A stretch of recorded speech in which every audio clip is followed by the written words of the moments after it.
ونستغفره ونؤمن به ونتوكل عليه ونعوذ بالله من شرور أنفسنا ومن سيئات أعمالنا من يهدي الله فلا مضل له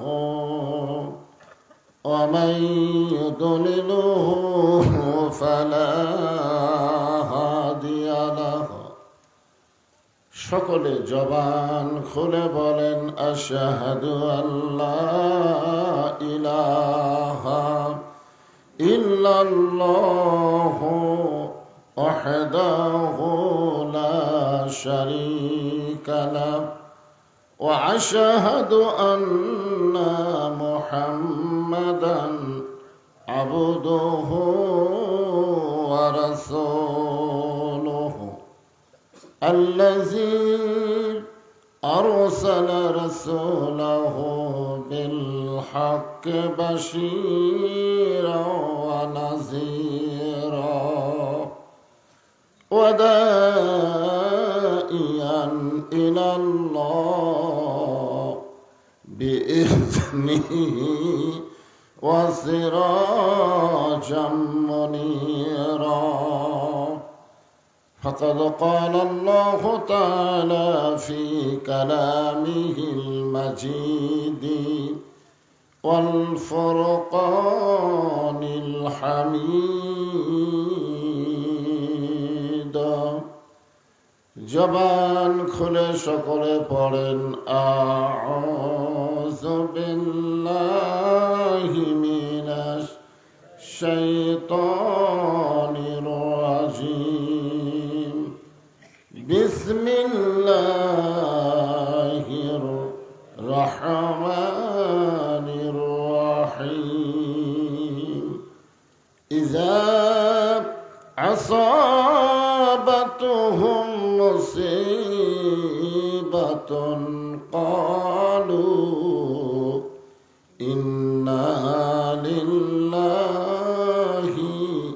ওয়া ইন্না ইলাইহি রাজিউন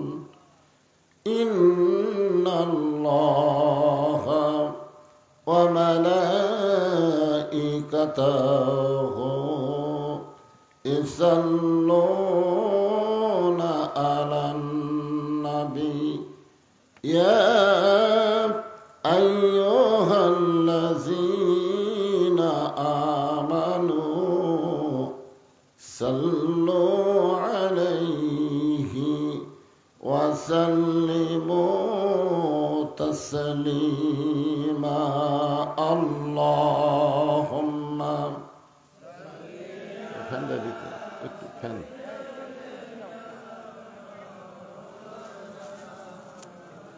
وعلى آل سيدنا شفيعنا ঠিক আছে مشرق حب محمد সকলে বলি সাল্লাল্লাহু আলাইহি ওয়াসাল্লাম মতলায়ে دیوانی ما مطلعِ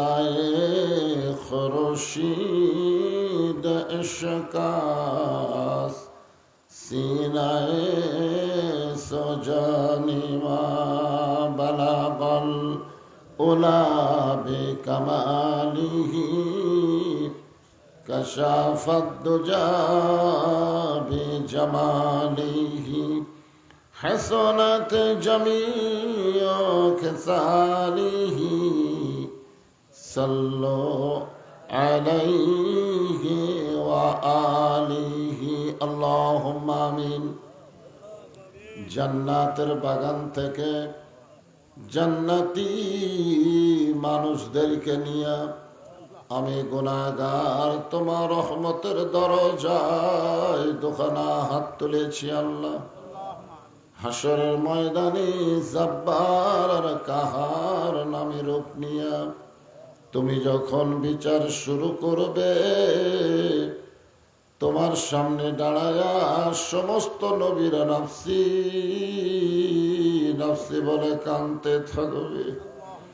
এমন কঠিন অবস্থা হাসরে হবে, সেদিন সমস্ত নবী তার উম্মতকে ভুলে যাবে, শুধু বলবে আল্লাহ আমার কি হবে, আমার কি হবে। একমাত্র দরদি নবী শাফাতের কান্ডারি ইয়া রব্বি হাবলি উম্মতি বলে সেজদায় পড়ে যাবে। সেই কঠিন মুসিবতের সময় আজকের এই মাহফিলকে ওসিলা করে আমাদের সবাইকে রাসূলের উম্মতের কাতারে আল্লাহ কবুল করে নিও। সুবহান রাব্বিকা রব্বিল ইজ্জাতি আম্মা ইয়াসিফুন ওয়া সালামুন আলাল মুরসালিন আলহামদুলিল্লাহি রাব্বিল আলামিন। লা ইলাহা ইল্লাল্লাহ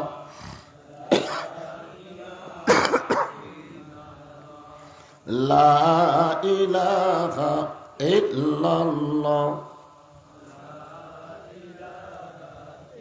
চাঁদ সূরজ আর গ্রহ তারা আল্লাহ নামের পাগল পারা।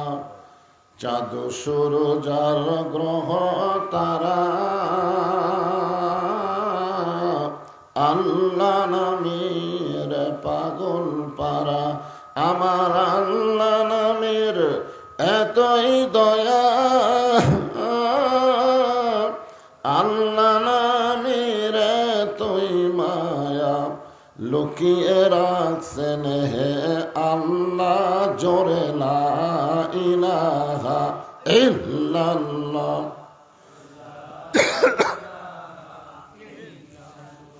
লা ইলাহা ইল্লাল্লাহু মুহাম্মাদুর রাসূলুল্লাহ। রাসূলের মহব্বতে জবান খুলে সকলে বলি সাল্লাল্লাহু আলাইহি ওয়াসাল্লাম। মাইকটা একটু ভম ভম করতেছে, মাইক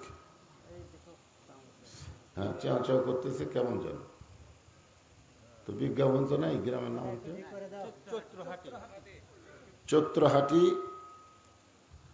মাদ্রাসা কমিটি কর্তৃক আয়োজিত আজকের এই হঠাৎ মাহফিল। হঠাৎ আজকের আমার মাহফিল হওয়ার কথা ছিল শেরপুর ফাজিল মাদ্রাসায়, কিন্তু তীব্র গরমের কারণে ওনারা মাহফিলটা বাতিল করছে। ইতিমধ্যেই আব্দুল মমিন গেছে, আজ থেকে 4-5 দিন আগেই তারিখটা দেওয়া হয়েছে। আমার মনেই হচ্ছিল যে মাহফিল হবে এত অল্প সময়ের মধ্যে। তারপরও তীব্র গরমের জন্য একটা মাহফিল তো বাতিল হয়ে গেল, আবার সেই দিনে আর একটা মাহফিল। আল্লাহ তাআলা যেনাকে সম্মানিত সভাপতির আসনে কবুল করেছেন, ভাই মনে হয় সভাপতি, মাশাআল্লাহ, শহীদুল ইসলাম মাস্টার সাহেব, আজকের এই মাহফিলের সম্মানিত সভাপতিকে অন্তরের অন্তঃস্থল থেকে আমি শুভেচ্ছা জ্ঞাপন করছি। সম্মানিত ওলামায়ে কেরাম, মাহফিল ছোট হলেও বক্তার অভাব নেই, অনেক বক্তা। কারণ আব্দুল মুমিন কাউসারই তো বক্তা, বুঝলেন না? বক্তাদের সাথে বক্তার একটা লাইন থাকে। অনেক বক্তা আজকের মাহফিল উপস্থিত হয়েছেন। মাগরিবের নামাজের পর থেকে এ পর্যন্ত যিনারা আলোচনা করে আপনাদেরকে শোনালেন, আমার সামনে আল্লাহ যেনাদেরকে কবুল করেছেন। আজকের সামিয়ানা নাই, আসমান হলো সামিয়ানা। আগে আমরা বলতাম সামিয়ানার নিচে যারা বসেছেন, কিন্তু এখন তো সামিয়ানা নাই। এই জন্য বলবো আসমানের নিচে। আজকের এই জান্নাতের বাগানে আমার সামনে যারা বসে আছেন, আমি আমার অন্তরের অন্তঃস্থল থেকে আপনাদের সবাইকে শুভেচ্ছা জ্ঞাপন করছি। সম্মানিত মা বোনেরা, পর্দার অন্তরালে বসে বসে আলোচনা শুনতেছেন, আমি তাদেরকেও শ্রদ্ধা জ্ঞাপন করছি। আমি শ্রদ্ধা জ্ঞাপন করছি মিডিয়ার সকল ভাইদেরকে, যারা এরকম একটা মাহফিলে অনেক মিডিয়া হাজির। আপনারা ছোট মাহফিল হলো, কিন্তু মাহফিল এখন আর ছোট নাই, কারণ এদের মধ্যে কেউ না কেউ লাইভ দিছে। আর এই লাইভের মাধ্যমে গোটা বিশ্বে যত জায়গায় মুসলমান বাংলাদেশে আছে সবাই আবার আলোচনা দেখতেছে। এই জন্য মিডিয়ার ভাইদেরকেও ধন্যবাদ দেওয়া দরকার। সকলকেই শুভেচ্ছা জ্ঞাপন করে তীব্র গরমের এই সময় আপনারা কেমন আছেন? জি আলহামদুলিল্লাহ রব্বিল আলামিন। যে আল্লাহ এরকম অবস্থায় আমাদেরকে শারীরিক সুস্থতা দান করে মানসিক প্রশান্তি লাভের জন্য এই জান্নাতের বাগানে কবুল করলেন, আমরা খুশি না বেজার? তাহলে জবান করে সমস্বরে সকলে বলবো রব্বানা লাকাল হামদ হামদান কাসীরান তাইয়িবান মুবারাকান ফীহি। আমরা এমন একজন আল্লাহর প্রশংসা করলাম যার দয়ার কোনো সীমা নেই, অথচ আমরা পানি চাচ্ছি, পানি আল্লাহ দিচ্ছে না। ঠিক না? বাংলাদেশে এ পর্যন্ত প্রায় 1000-এরও বেশি বৃষ্টি চাওয়ার জন্য, বৃষ্টি পাওয়ার জন্য নামাজ পড়ে মোনাজাত করছে, প্রায় জায়গায় চলতেছে। এরপরেও বৃষ্টি হচ্ছে না। এতে করে যারা নাস্তিক, যারা আল্লাহ মানে না, তারা বলতেছে মোল্লাদেরকে আর আল্লাহ পছন্দ করে না। মানে আমরা বৃষ্টি চাচ্ছি কিন্তু আল্লাহ দিচ্ছে না। আসলে আমি আপনাদেরকে খুব লম্বা চড়া ওয়াজ করবো না, একটা আয়াত আপনাদের সামনে তেলাওয়াত করেছি। মানুষ মরে গেলে আমরা যে আয়াত পড়ি, আপনাদের এলাকাও পড়ে, আমার এলাকাও পড়ে, পড়ে না? ইন্না লিল্লাহি ওয়া ইন্না ইলাইহি রাজিউন। আমরা আল্লাহর প্রশংসা এই কারণে বেশি বেশি করব যে কোনো বান্দা যখন আলহামদুলিল্লাহ শব্দ উচ্চারণ করে, আল্লাহ তার প্রতি এত খুশি হয় যে আসমান এবং জমিনের ফাঁকা জায়গাটা আল্লাহ নেকি দিয়ে পরিপূর্ণ করে দেয়। এই যে আমরা সুবহানাল্লাহ শব্দ বললাম, এই সুবহানাল্লাহ বলার সাথে সাথে আল্লাহ এত খুশি হয়ে গেছে যে আপনারা বসে আছেন কি চৈত্রহাটির মাহফিলে, আর আপনাদের নামে আল্লাহ একটা করে গাছ লাগাইছে জান্নাতের বাগানে। যতবার সুবহানাল্লাহ বলবেন ততবার একটা করে গাছ আল্লাহ লাগাই দিবে। মনে করবেন না যে সুবহানাল্লাহ বলার গাছ হলো ইউক্যালিপটাসের গাছ, তা না।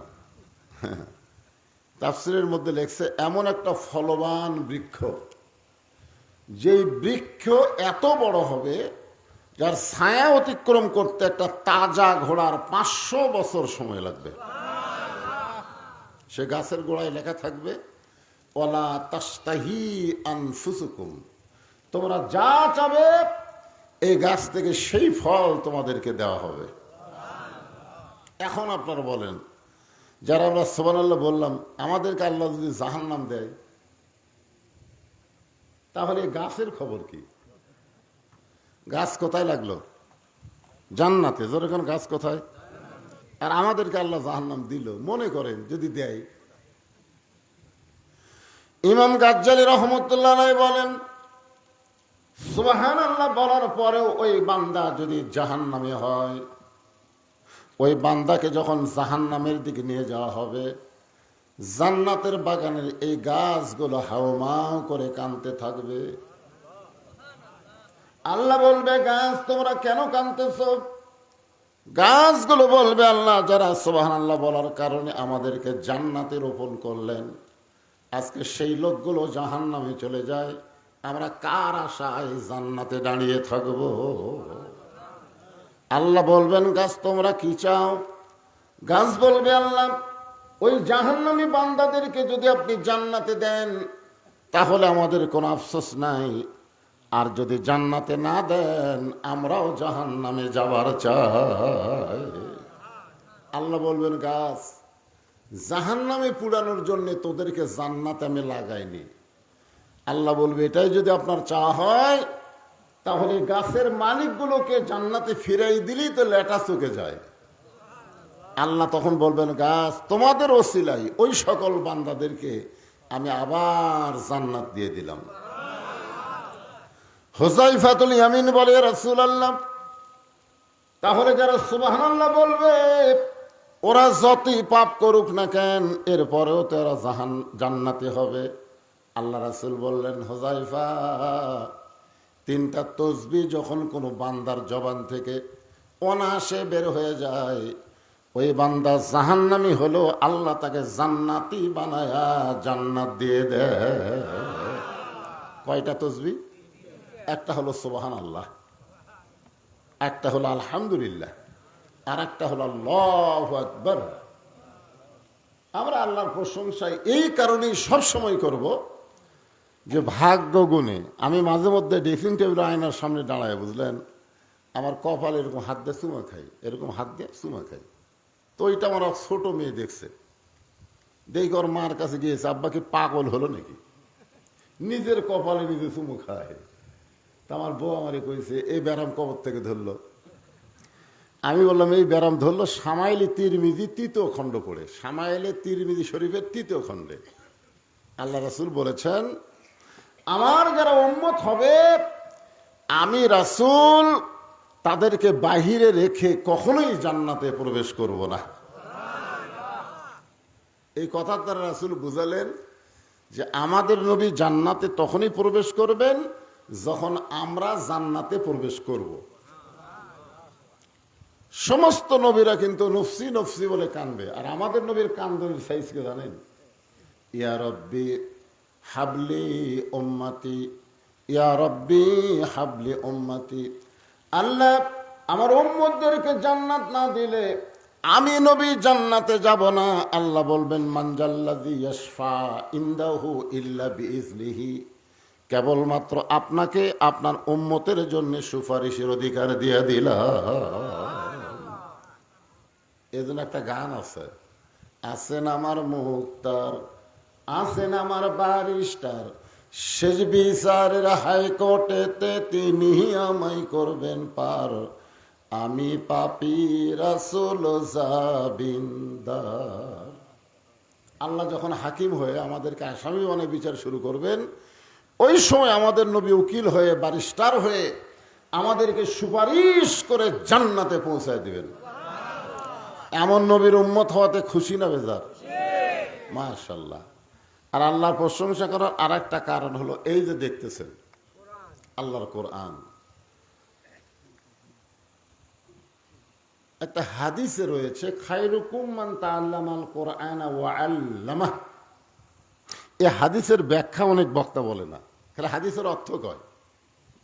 ওই ব্যক্তি হলো সবচেয়ে উত্তম যে আল্লাহর কোরআন শিখেছে এবং অপরকে কোরআনের শিক্ষা দেয়।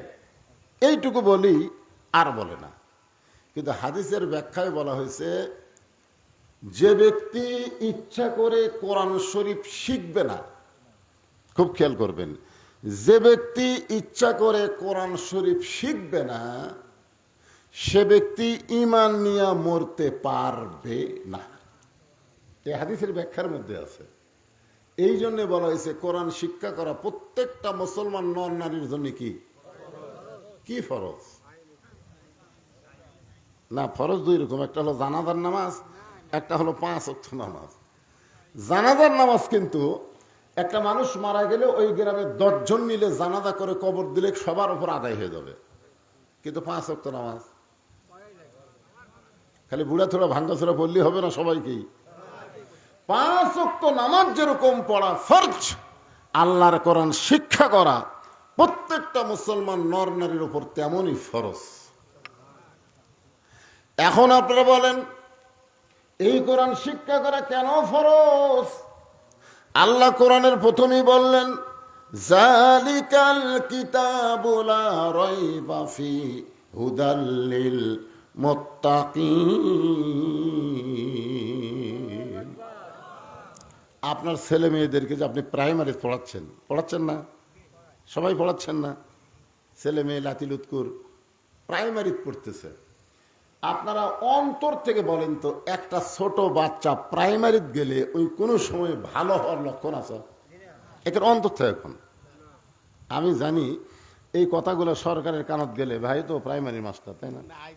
হাই স্কুলের যাই হোক, আমার কথা কি আর এখানে আছে? এটা মিডিয়ার মাধ্যমে সব জায়গায় যাচ্ছে। আমি আপনাদের কাছ থেকে জানতে চাচ্ছি যে একটা প্রাইমারির বাচ্চা যে কোনোদিন পেশাব করাও শিখলো না, পাক কাক তাও শিখলো না, বইটা হাতে নেই একদম বাগডম ঘোড়াডম সাজে ঢাক ঢোলক পড়তেছে, জোরে কোন কথা ঠিক কিনা? এই ছেলে বড় হয়ে কি হবে? আর এই মাদ্রাসায় যে বাচ্চাগুলো পড়তেছে, ছেলে হোক বা মেয়ে হোক, আমার যে মাদ্রাসা আছে সেখানে কোনো ছাত্র ভর্তি হলে আমার ওস্তাদ বলে চলো পেশাব করবার যাই। কোনোদিনও কয় না যে ভর্তি হয়েছে চলো কায়দা নাও, এ কথা কয় না। আগে বলে চলো পেশাব করবার যাই। পেশাব করবা না পায়খানা করবা, এটা ওস্তাদ খাড়া হয়ে থাকে ওরা শিখাই যে পেশাব কিভাবে বসে থেকে করতে হয়, কত উঁচু জায়গায় বসে নিচে জায়গায় মারতে হয়, পেশাব শেষ হওয়ার পরে কি করা লাগে, কিভাবে পানি খরচ করা লাগে, কিভাবে ওযু করা লাগে, এগুলাকে শিখার পরে তারপরে আল্লাহর কিতাব কোরআন কায়দা তার হাতে দেয়। কারণ এই কিতাব ধরবার গেলে আল্লাহ বলেছে লা ইয়ামাসসুহু ইল্লাল মুতাহহারুন, ততক্ষণ পর্যন্ত তুমি পবিত্র হতে পারবে না, যতক্ষণ পর্যন্ত আল্লাহর কোরআন পবিত্র হতে পারবে না, ততক্ষণ পর্যন্ত আল্লাহর কোরআন তুমি স্পর্শ করতে পারবে না। এখন আপনারা বলেন এই কোরআন ধরবার গেলে কি হওয়া লাগবে? কথা কয় না কেন? ওযু লয় রে পবিত্র। এখন মনোযোগ দিয়ে শোনেন, যেই কোরআন ধরতে গেলে পবিত্র হওয়া লাগে, সেই কোরআন আল্লাহ আমাদেরকে হেদায়েত স্বরূপ দান করেছেন। যেই কোরআনের ভিতরে আল্লাহ বলেছেন অনুনাজ্জিলু মিনাল কুরআনি মা হুয়া শিফাউ ওয়া রাহমাতুল লিল মুমিনিন। এই আয়াতের বাংলা অর্থ হলো এই কোরআন মুমিনদের যাবতীয় রোগের শিফা হিসাবে আল্লাহ নাজিল করেছে। মানে আপনি যে অসুখে পড়েন না কেন, তার রোগ মুক্তি দিবে আল্লাহর কোরআন। এখন সেই কোরআনটা বাংলাদেশে অবহেলিত। আল্লাহ বললেন ইজা মানে যখন, আসাবাতুহুম মুসিবা, তোমাদের উপরে বিপদ আপদ মুসিবত আসবে, ক্বালু, তখন তোমরা বলবে ইন্না লিল্লাহি ওয়া ইন্না ইলাইহি রাজিউন। আপনারা বলেন তো, প্রাইমারি স্কুল সরকারি টাকা চলবে, আর এইরকম মাদ্রাসাগুলো মানুষের কাছ থেকে চাইয়া চিন্তা লিয়া চলানো লাগবে, এটা কি আল্লাহর রহমত না বিপদ? রহমত। আপনার কোন তো প্রাইমারি যে টাকা বেতন পায়, যে টাকা সরকার দেয়, এটাকে কি সরকারের বাপের? এটাকে কিন্তু আমাদেরই টাকা, জোরে কোন কথা ঠিক কিনা? এমন ভাবে আমাদের কাছ থেকে নিচ্ছে যে কারেন্ট ফুটতেছেন আপনি 150 টাকা, মাস গেলে দেওয়া লাগতেছে 1000 টাকা, জোরে কোন কথা ঠিক কিনা? প্রত্যেকটা জিনিসের দাম হবে 80 টাকা, তার দাম হবে 200 টাকা। প্রত্যেকটা দ্রব্যমূল্যের দাম বাড়ায়া এই যে আমাদের কাছ থেকে ট্যাক্স নিয়া, ভ্যাট নিয়া, এইগুলো মাদ্রাসা, এগুলা প্রাইমারি, হাই স্কুল, কলেজ চলতেছে আমাদেরই টাকা কিন্তু। আর এই মাদ্রাসাগুলা, এইগুলো সরকার 1 পয়সাও দিবে না, আপনাদের কাছে চাইয়া চিন্তা ভিক্ষা করে নেওয়া লাগবে, জোরে কোন কথা ঠিক কিনা? আপনারা সত্যি করে বলেন, বাংলাদেশের একটা প্রাইমারি বানাতে কোনোদিন প্রাইমারি হেড স্যার মাইকিং করছে যে ভাই আমার স্কুলে 1 ব্যাগ সিমেন্ট লাগবে রে, আমার 1000 ইটা শর্ট পড়ছে, এরকম কিন্তু শুনছেন? কারণ প্রাইমারি স্যার মশার তাও দেয়, 1 তলা ভাঙ্গা 3 তলা হবে রে। এখন আপনারা বলেন 90% মুসলমানের দেশে প্রাইমারি বিল্ডিং হয়, আর এই কোরআনের মাদ্রাসা তৈরি করতে গেলে মানুষের কাছে হাত পাতাতে হয়, এটা রহমত না বিপদ? কথা কয় না, এটাই তো বিপদ। এরকম বিপদ যখন দেখবেন তখন বেশি বেশি ইন্না লিল্লাহ বলবেন। কিন্তু আমরা কখন বলি? মানুষ যখন মরে যায়। আমি কোরআন, হাদিস, এজমা, কিয়াস সব বিষয়ে আমার ডিগ্রি আছে, তাফসির আছে, হাদিসে আছে, ফিকহে আছে, আদবে আছে। আমি প্রত্যেকটা কিতাব যাচাই বাছাই করে দেখছি। এটা আল্লাহ আমাকে দেখাইছেন যে মানুষ মরে যাওয়া, বিশেষ করে মুসলমানেরা মরে যাওয়া, এটা কোনো বিপদ না, বরং মুসলমান হলো বাঁচিয়া থাকাই বিপদ। আপনি যে বাংলাদেশে বেঁচে আছেন, আপনি ইমান নিয়ে আছেন না বেঈমান হয়ে আছেন, আপনার সন্দেহ আছে। ধরে কোন কথা ঠিক কিনা? এই বাংলাদেশে বেঁচে থাকাই বিপদ রে, মরে যাওয়াই ভালো।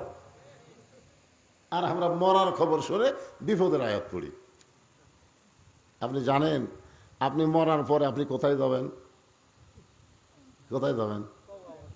এই যে একটা আপনাকে বুঝা দিছে, মরে গেলে কবরে যাবে।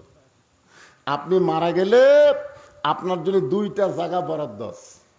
যারা ভালো মানুষ আজকে যারা ওয়াজ শুনতেছে, কোরআনের পাগল হয়ে যারা গরমের মধ্যে বসে আছে, এই মানুষেরা মারা গেলে ইল্লিন নামক জান্নাতের বাগানে চলে যাবে।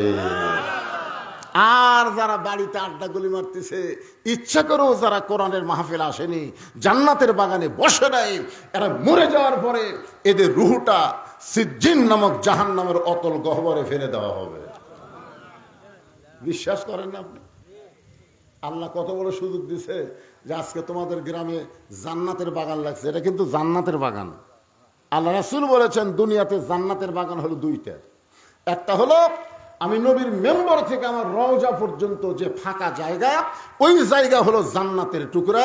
আর যেখানে কোরআনের আলোচনা হবে, হালকায় জিকির হবে, জিকির আজকার হবে, ওই জায়গাকে বলা হয় জান্নাতের টুকরা। বলেন সুবহানাল্লাহ।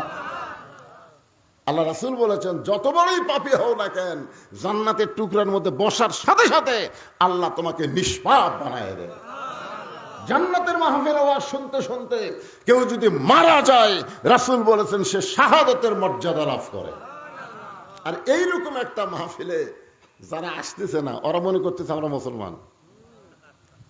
আল্লাহ কোরআনে বলেন ওয়াকালাল্লাযীনা কাফারু লা তাসমাউ লিহাযাল কুরআনি ওয়ালগাউ ফীহি লাআল্লাকুম তাগলিবুন। একবার মুসা আলাইহিস সালাম তুর পর্বতে গেছেন। মুসা আলাইহিস সালাম কার সাথে কথা বলতেন? আল্লাহর সাথে কথা বলতেন।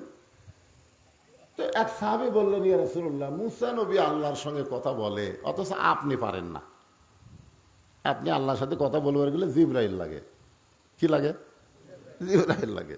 জিবরাইল, আল্লাহ নবী যখন মিরাজে গেছিলেন, যেখানে বুঝবার পারেনি সেখানে কি বলে, ভাই জিবরাইল এটা কি, বলে কি বলনি? কিন্তু মুসা নবীর জিবরাইল লাগে না, সরাসরি আল্লাহ কয় আল্লাহ এটা কি, ওটা কি। তো মুসা নবীর এত পাওয়ার, সরাসরি আল্লাহর সাথে কথা কয়, আর আপনার পাওয়ার এত কম। আল্লাহ নবীর চোখের পানি নিয়ে বললেন, রে সাহাবীরা শোনো, মুসা নবী নিজে কালিমুল্লাহ, তার কোন উম্মত কালিমুল্লাহ হতে পারে নাই। আর আমার যে উম্মতেরা আল্লাহর কোরআন পড়বে, তারা এক একজন আল্লাহর কালিমুল্লাহ হয়ে যাবে। জান্নাতের দরজায় মুসা নবীকে দাঁড় করায় দিয়া, মুসা নবীর সামনে দিয়া লক্ষ লক্ষ কালিমুল্লাহকে আল্লাহ জান্নাত দিবে। মুসা নবী বলবে, আল্লাহ দুনিয়াতে আমি একাই কালিমুল্লাহ ছিলাম, আর কোনো কালিমুল্লাহ ছিল না, কিন্তু আমার সামনে দিয়ে এই লক্ষ লক্ষ কালিমুল্লাহ জান্নাতে যায়, এরা কোন কালিমুল্লাহ আমি জানতে চাই। আল্লাহ বলবেন, মুসা আমার হাবিবের উপরে যে কোরআন আমি নাজিল করেছি, এই কোরআন যারা তেলাওয়াত করেছে তারা আমি আমার সঙ্গে আল্লাহর সঙ্গেই কথা বলেছে। আর আল্লাহর সঙ্গে কথা বলার কারণে, কোরআন তেলাওয়াতের কারণে ওদের সকলের মাথায় কালিমুল্লাহ টুপি পরাইয়া দিলাম। রাসূল আর একটা কথা বলেছেন, মুসা নবী তুর পর্বতে গেলে আল্লাহ যেমন খুশি হয়, আমার উম্মতেরা দৈনিক 5 বার মসজিদে গেলে আল্লাহ তেমনই খুশি হয়। কয়বার? আচ্ছা, আপনারা মসজিদে কেন যান? না খালি নামাজ পড়তে? মসজিদ কার ঘর? জোরে ঘর না কেন? আল্লাহ রাসূল বলেছেন, বুখারী শরীফের প্রথম হাদিস, আনতাবুদুল্লাহ কাআন্নাকা তারাহু ফাইন লাম তাকুন তারাহু ফাইন্নাহু ইয়ারাকা। মাইকটা এরকম হলে তো ওয়াজ করা কঠিন ভাই, মাইকটা সাইজ করো। যখন তোমরা মসজিদের মধ্যে যাবে, আল্লাহর ইবাদতের মধ্যে শামিল হবে ওয়াসজুদ ওয়াক্তাক। আল্লাহ কোরআনে বলেছেন যখন কেউ সেজদা দিবে সে আল্লাহর নিকটে পৌঁছে যাবে। জোরে কোন সুবহানাল্লাহ। তো মুসা নবী মাঝে মধ্যে তুর পর্বতে যেতেন। একদিন মুসা নবী তুর পর্বতে গিয়ে দাঁড়িয়ে আছেন। কিছুক্ষণ পরে আল্লাহ বলতেছে, মুসা কি খবর? মুসা বলতেছে, আল্লাহ একটা প্রশ্ন করব, আপনি তার উত্তর দিবেন। তা আল্লাহ বলে, মুসা কি প্রশ্ন? মুসা বলতেছে, আল্লাহ আমার যা আছে আপনার তা নাই। আল্লাহ কয়, মুসা তোমার এমন কি আছে যেটা আমি আল্লাহর নাই? মুসা বলতেছে, আল্লাহ আমার মৃত্যু আছে কিন্তু আপনার মৃত্যু নেই। আপনারা বলেন তো আল্লাহর মৃত্যু আছে? আমাদের যতই 3 তলা 4 তলা 5 তলা বাড়ি করেন, মৃত্যু আছে? আল্লাহ কোরআনে বলেন, কুল্লু মান আলাইহা ফানি ওয়া ইয়াবকা ওয়াজহু রাব্বিকা যুল জালালি ওয়াল ইকরাম। পৃথিবীর সবাই মৃত্যুবরণ করবে, শুধু একজন মাত্র বাকি থাকবে, তিনি কে? আল্লাহ বলতেছে, মুসা আমার মৃত্যু নেই। মুসা বলতেছে, আল্লাহ আপনি আসলেই বেকায়দা। আল্লাহ কয়, বেকায়দা মানে কি? মুসা বলতেছে, আল্লাহ আপনি মারতে পারবেন কিন্তু মরতে পারবেন না। মরার যে স্বাদ আছে এটা আমি মুসা পাবো কিন্তু আপনি পাবেন না। আপনার বলেন তো মরার স্বাদ আছে? আল্লাহ কোরআনে কি বলেছেন? কুল্লু নাফসিন যায়িকাতুল মউত। যায়িকা শব্দের অর্থ কি? যায়িকা শব্দের অর্থ হলো স্বাদ, মজা। আল্লাহ বলে, মুসা দুনিয়াতে মানুষ গেলে মরতে চায় না, যদিও সবাই জানে দুনিয়া থাকার জায়গা না, দুনিয়া থেকে সবাইকেই যাইতে হবে। ঠিক কিনা বলেন? এটা আপনারা জানেন না? আমরা কিন্তু সবাই জানি দুনিয়া থাকার জায়গা না, আমাদেরকে যাইতেই হবে। তারপরেও দুনিয়ার থেকে কেউ মরবার চায়? এ কথাটা জোরে কর না ভাই, মরবার চায়? যদি কেউ চায়, যদি কেউ চায় তাহলে বুঝবেন এটা অন্তরের কথা না। মানে স্বামীর ক্যান্সার রোগ হয়েছে, তো স্বামীর 3 মাস পরে স্বামী মারা যাবে। এখন বউ খালি গুন করে কান্দের বলে, আল্লাহ স্বামীর মৃত্যু আমাকে দাও, আমার হায়াত স্বামীকে দাও। স্বামী যদি মরে যায় তাহলে বেঁচে থাকে লাভ কি? আল্লাহ আমার হায়াত আমার স্বামীকে দাও, আর স্বামীর রোগ আমাকে দাও। স্বামী কান্দের বলে, বউ রে তুই আসলে একটা ভালো বউ, কিন্তু আমার হায়াত নাই, কি করো? না না না, আপনি বলবেন কেন? আমার হায়াত আল্লাহ আপনি দেখ, আর আপনার মৃত্যু আমাকে দেখ।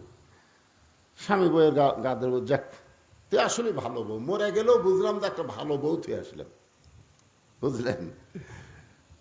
রাত্রেবেলা স্বামী স্ত্রী ঘরে ঘুমাইছে, ওই ঘরের গোয়াল ঘরে একটা আড়িয়া গরু আছিল। ধরিকন কি গরু? আড়িয়া গরু পর্যন্ত দড়ি ছিঁড়ে বাড়ির মধ্যে খাবার খুঁজতেছে, দেখে যে বারান্দার ওপরে পাতিলে, সিলভারের পাতিলে চিটেলালি। তখন আইডিয়া গরু শিং ছোট, ওই পাতিলের কাছে গিয়ে দেখে চিটেলালি নিচে পড়ে আছে। ওই এখন জিবাদা খাবার চায়, নাগাল পায় না, জোর করে যে খাবার গেছে, কান্দার মধ্যে শিংটা আটকে গেছে। লালি খাওয়া হয়েছে কিন্তু পাতিল আর মাথা ছাড়ে না। আইডিয়া গরু হন করে, কোন দিকে যায় কিছুই তো দেখবার পায় না, গোটার চোখ মুখ পাতিল। যে ঘরে স্বামী স্ত্রী ঘুমায় ওই ঘরের মধ্যে আড়িয়ে গরু ঢুকছে। সঙ্গে সঙ্গে বউ চিল্লে বলে, বাবা আজরাইল আমার কাছে আসো না, ওই যে আমার স্বামী ক্যান্সার রোগী, তুমি কি চোখে দেখবার পাও না? স্বামী চেতন পায় বলে, বউরে কি হয়েছে? বলে, আজরাইল ঘরের মধ্যে ঢুকছে, তোমারে দেখাই দিলাম। স্বামী কান্দার বলে, তুই না দিনের বেলা কইলি আমার হায়াত আল্লাহ আপনাকে দেখ, আপনার মৃত্যু আমাকে দেখ। বউ চিল্লাই বলে, মরার কথা মুখে বলা যায় কিন্তু অন্তর দিয়া কেউ মরবার চাই না। আসলে কি আমরা মরবার চাই না? বিশ্বাস করেন, আপনার মসজিদের সামনে দিয়ে যখন দান বাক্স যায় না, জুমার দিন আপনার মসজিদ দান বাক্স যায়, কিন্তু প্রত্যেকটা বক্তা এবং আল্লাহর কোরআন নবীর হাদিস বলতেছে, যেইটা তুমি আল্লাহকে দিবা ওইটাই তোমার, আর যেইটা তুমি পকেটে রাখবা ওইটা তোমার না। ইমানের কথা, ওমা তুনফিকু মিন শাইইন ফি সাবিলিল্লাহি ইউওয়াফা ইলাইকুম ওয়া আনতুম লা তুজলামুন। এটা কোরআনের কথা, সুবহানাল্লাহ। বিশ্বাস করেন বা না করেন, শোনা লাগবে না। এখন দান বাক্স আপনার মুখের সামনে আসলো, আপনার পকেটে 500 টাকার একটা লোট আছে, 200 টাকার একটা লোট আছে, 100 টাকার একটা লোট আছে, 50 টাকার একটা লোট আছে, কিন্তু 10 টাকা নাই। কয় টাকা নাই? টাকা আছে না নাই? আছে, কিন্তু 10 টাকা নাই। তখন আপনি কি করবেন? মিন শাররিল ওয়াসওয়াসিল খান্নাস, আপনার ভিতরে শয়তান বলবে ঠেলা আমার, যখন কি মার ঠেলা আমার। তখন আপনি টাকা পকেটে এমন জোরে মানলেন যে 4 জন পার হয়ে চলে গেল। ওরা 4 জন আপনার খুশি, দেখলে তোর হাতত বল আছে রে। আপনি সত্যি করে বলেন তো, আপনি যখন টাকা পকেটের থেকে দান বাক্স ঠেলা মারলেন, তখন আপনি হন আর আমি হন, যেটাই হন, ঠেলা মারার পরে আপনার 2 কাঁধের ফেরেস্তার খবর কি? আপনার 2 কাঁধে 2টা ফেরেস্তা কিন্তু আছে না নাই? ওই 2 ফেরেস্তা তখন কি করতেছে? দেখতেছে। ওই 2 ফেরেস্তা বলতেছে, আল্লাহ এই শয়তানের কান্দত আমি থাকবো না। যে শয়তান পকেট ভরে টাকা থুয়ে আপনার মসজিদের বাক্স ঠেলা দেয়, এর কান্দত থেকে আমি লেখবো কি? এর কান্দত থেকে কিছু লেখার আছে? আল্লাহ ডাকতে বলে, ফেরেশতা সাক্ষী থাকো, যে দান বাক্সকে ঠেলা মারছে ও আসলে দান বাক্স ঠেলা মারে নাই, আর তকদির থেকে জান্নাত ঠেলা মারছে। এই জন্য বলা হয়েছে as-sakhi হাবিবুল্লাহ, যারা আল্লাহকে দান করে তারাই আল্লাহকে বিশ্বাস করে, আর যারাই দান করে তারাই জান্নাতি হয়ে যায়। সুবহানাল্লাহ, জোরে গান। একটু মনোযোগ দিয়ে শুনবেন। আল্লাহ ডাকতে বলে, মুসা রে, মানুষ দুনিয়াতে গেলে মরতে চায় না, সেই মৃত্যু তোমার কাছে কেমন মনে হয়? মুসা বলতেছে, আল্লাহ দুনিয়ার জীবনে যত নিয়ামত আমাকে দান করেছেন, তার মধ্যে উত্তম নিয়ামতের নাম হলো মৃত্যু। মন না চাইলে সুবহানাল্লাহ কোন। আচ্ছা, মুসা নবী কি ভুল কইতেছে? মুসা কি জাতা তাতা নবী কি? আল্লাহর সঙ্গে মতো ঝগড়া করছে, জানেন? সেই মুসা বলতেছে, আল্লাহ দুনিয়াতে আমাকে যা দিছেন, নবীগিরি দিছেন, কালিমুল্লাহ দিছেন, বহু কিছু আমাকে দুনিয়াতে দিছেন, যতই দিয়েছেন তার মধ্যে সবচাইতে উত্তম নিয়ামতের নাম হলো মৃত্যু। তা আপনার ইন্নালিল্লাহ বলেন কেন? এখন তো সুবহানাল্লাহ বলেন, কিন্তু মানুষ বললে ইন্নালিল্লাহ কেন পড়ে? ইন্নালিল্লাহ মানুষ কোন পড়ে?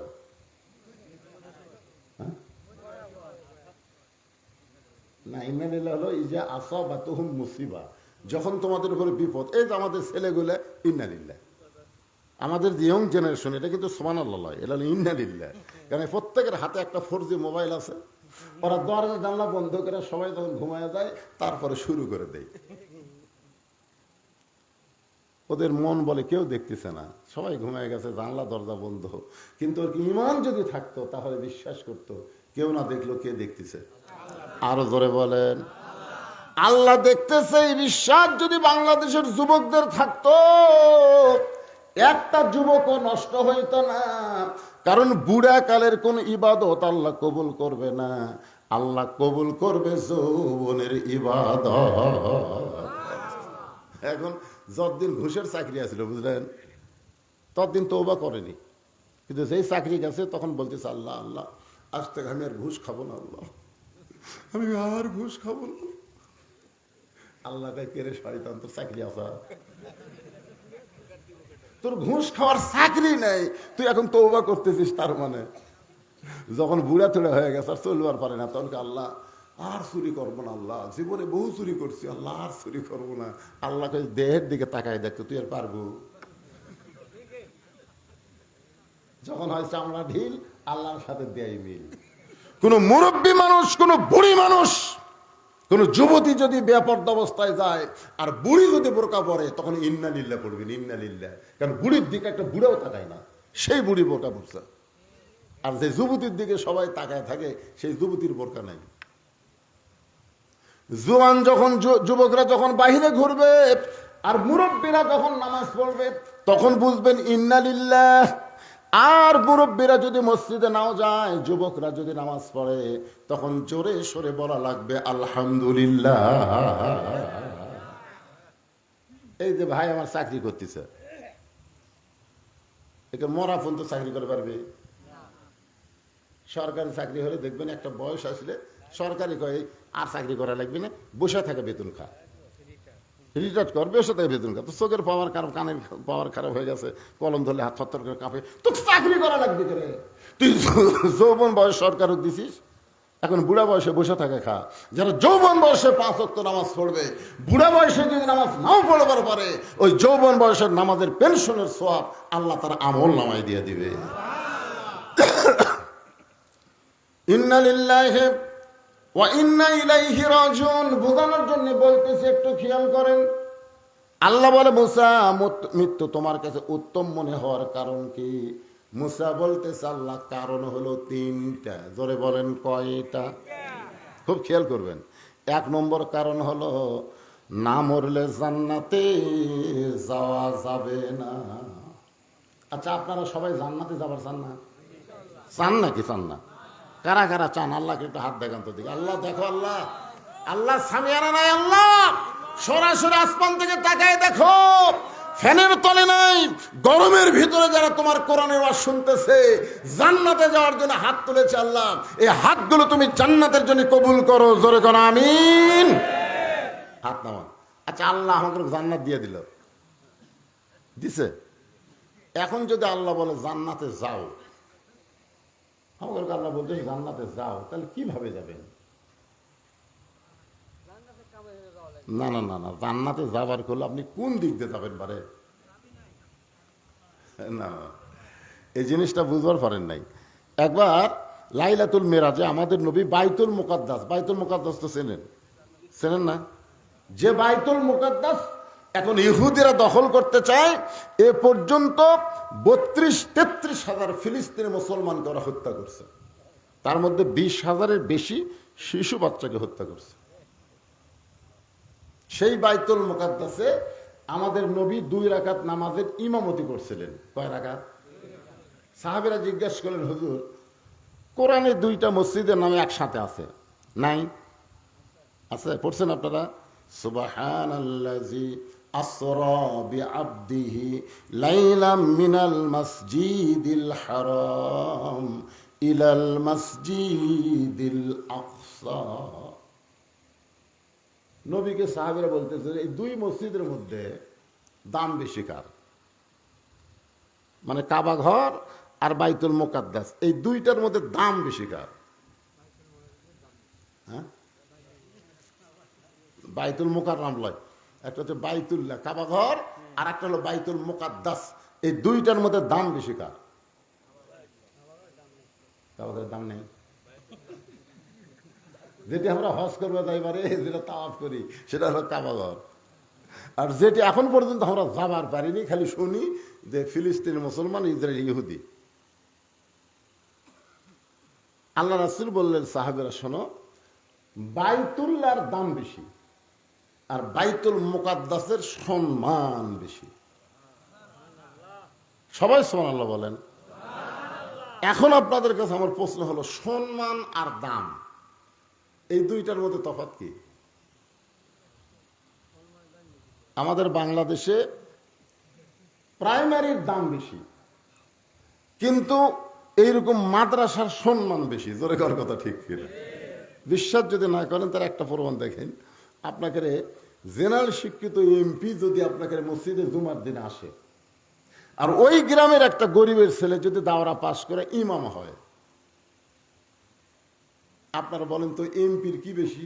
দাম বেশি, কিন্তু ইমামের সম্মান বোঝেন আপনারা? মসজিদের মধ্যে যখন যায়, তখন একটা লোক কি কয় যে এমপি সাহেব আপনি সামনে যান।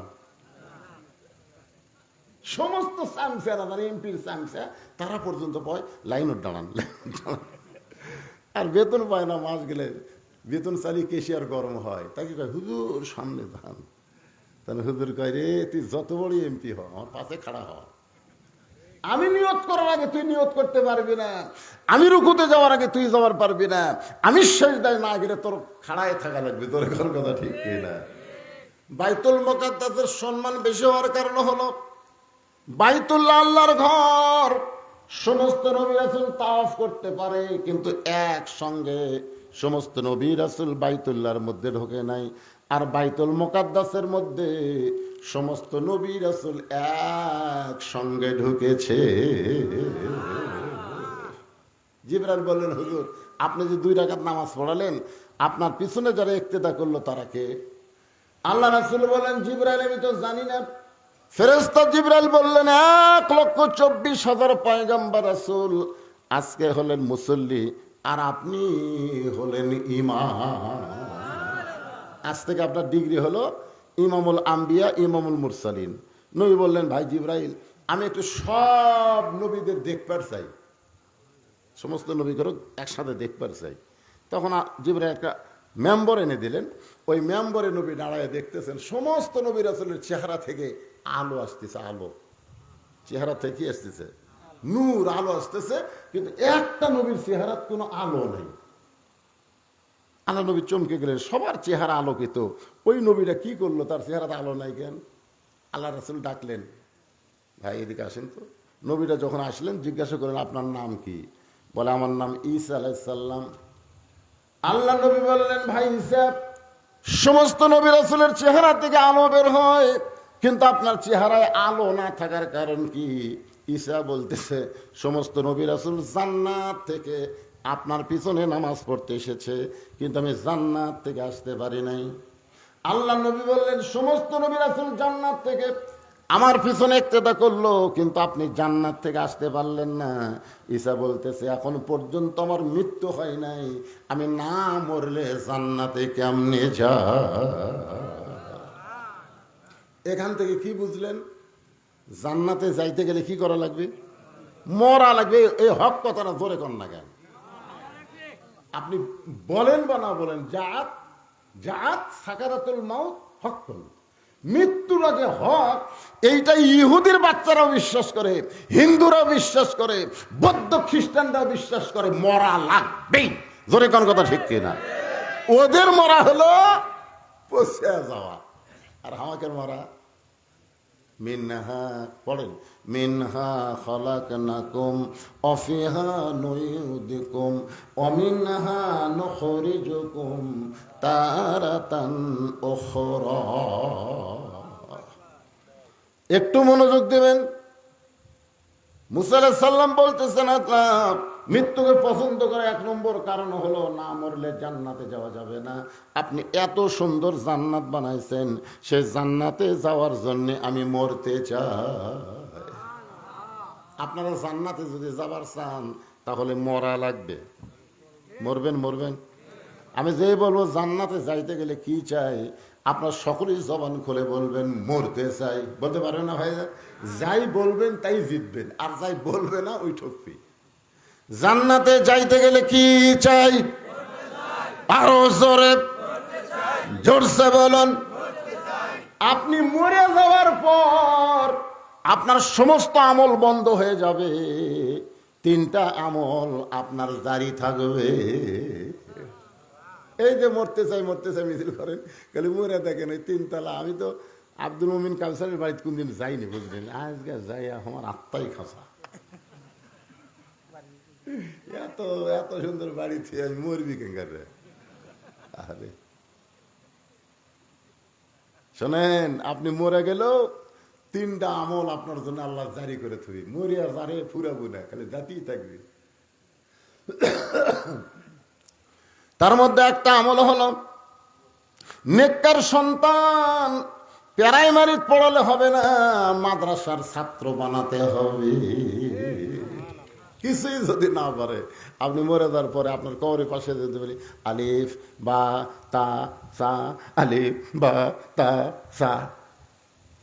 ফেরেশতাকে আল্লাহ তো কিছু করার পারি না।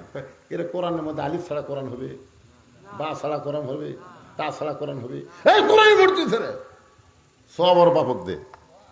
আর এক বেটা মরে গেলে বলতেছে আগ ডোম বাঘ ডোম ঘোড়া ডোম সাজ। ক্লাস 2 বলে পিঠের উপরে ব্যাগ থিয়া খাড়া হয়ে মারতেছে। তারপর জিজ্ঞাসা করলাম, কে রে বেটা, পিঠের উপর তুই বইটই থেকে খাড়া হয়ে পেশাব করিস, বসে থাকে কর। বস, বসে না। আমি বললাম কেমনি পেশাব করা লাগে, তোর স্যার শিখাইনি। স্যার যে কথা, প্রাইমারি পেশাব করার যায় দিকে আমার স্যারই খাড়া হয়ে পেশাব করে। স্যার আর স্যারই খাড়া হয়ে পেশাব করে। এইরকম নাপাক অবস্থায় আপনার ছেলে বড় হলো, হাই স্কুলে গেল, এমন একটা টাইট ফুল প্যান্ট পরলো, সকাল 10টায় গেছে, বিকাল 6টায় আইসে। বাবা জিজ্ঞাসা করতে, কে রে বা 7 দিন হাই স্কুলে থাকলি পেশাব করিসনি? করছি আব্বা। কেমনি করছিস একটু দেখাতো।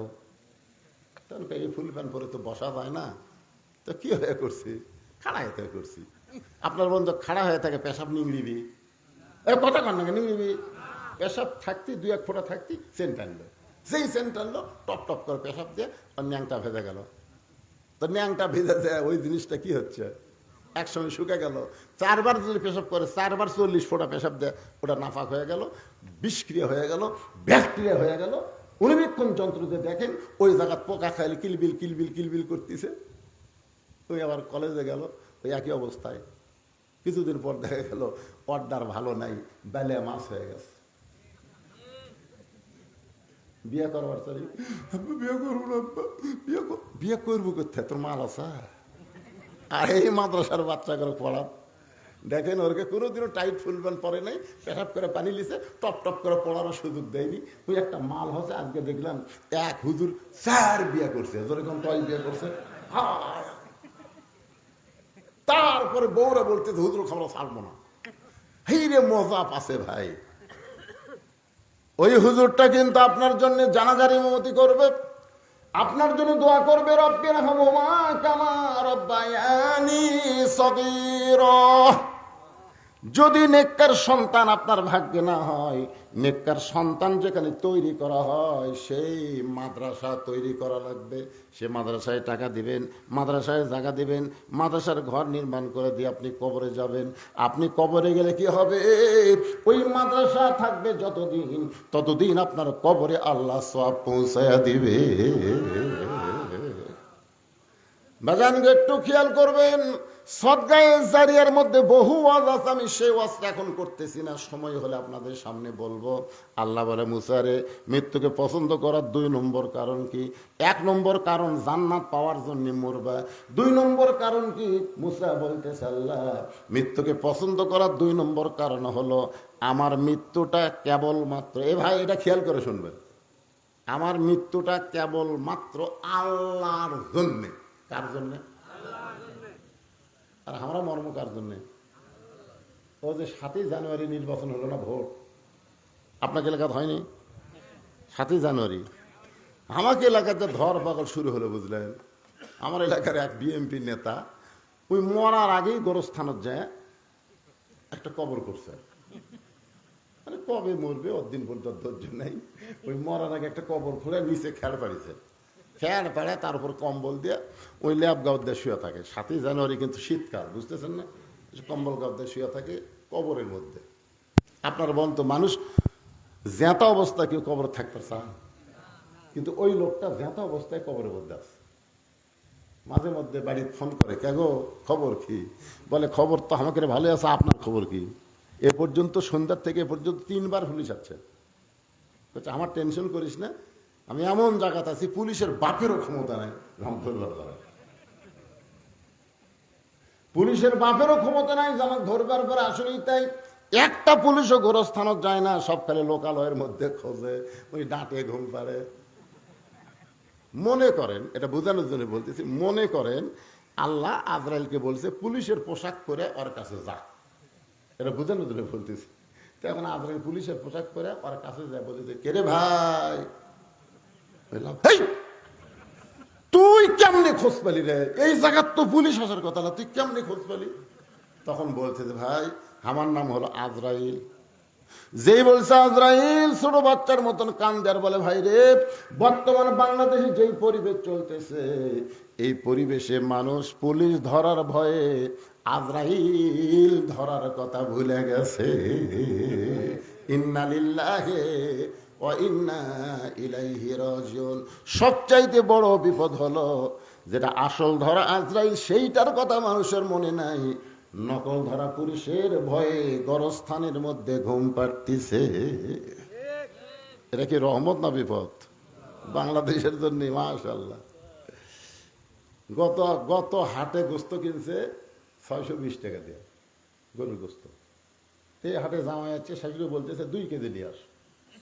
তুমি মনে করছো 2 কেজি 1240 টাকা হবে, 1300 টাকা নিয়ে গেছে। 1300 টাকা নিয়ে যায়, 2 কেজি গোস্ত নিয়ে গোস্তলাক দিছে। গোস্তলা বলতেছে ভাই আরো 100। কে রে, আমি 60 টাকা ফেরত পাবো, 1240 টাকা হয়, 1300 দিলাম আরো 100। বলে বেড়ে গেছে ভাই, বুঝতেছেন না। এখন আপনারা চিন্তা করেন, ও যদি আরো 100 বার করে দেয়, তাহলে পরের হাটে কি হবে? এই কথা কন না কেন, পরের হাটে কি হবে? ওই আর টাকা দেয়নি, টাকা না দিয়ে ওই কষায় দিয়ে খেয়াল করে আছে, দাও এই ধারে থুল দাও, খপ করে দাও দিচ্ছে।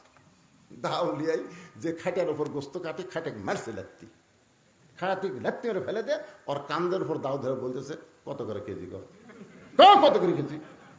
তখন বলতেছে ভাই আপনি যা নেবেন তাই, আপনার কাছে কোনো দরদাম নেই। কি বুঝতেছেন? মুসা বলতেছে আল্লাহ মৃত্যুকে পছন্দ করার 2 নম্বর কারণ হলো আমার জীবনটা কেবলমাত্র আপনার জন্য অক্ষ করেছি। বাংলার মুসলমান আল্লাহর জন্য যদি জীবন দেয়, বাতিলের কোনো পাওয়ার নাই, তাদেরকে কষ্ট দেয়। ধরে কোন কথা ঠিক না? আজকে শুধু এই নানা রকম কষ্ট পাওয়ার পিছনে একটাই কারণ হলো আমরা বাঁচতে চাই। আপনি যতই চেষ্টা করেন বাঁচতে পারবেন? এই মরণটা হবে আল্লাহর জন্য। জোরে বলেন কার জন্য? আল্লাহর জন্য। কেউ যদি জীবন দেয়, আল্লাহ কোরআনে বলেছেন ওয়ালা তাকুলু লিমান ইউকতালু ফি সাবিলিল্লাহি আমওয়াতুন বাল আহইয়াউ ওয়ালাকিন লা তাশউরুন।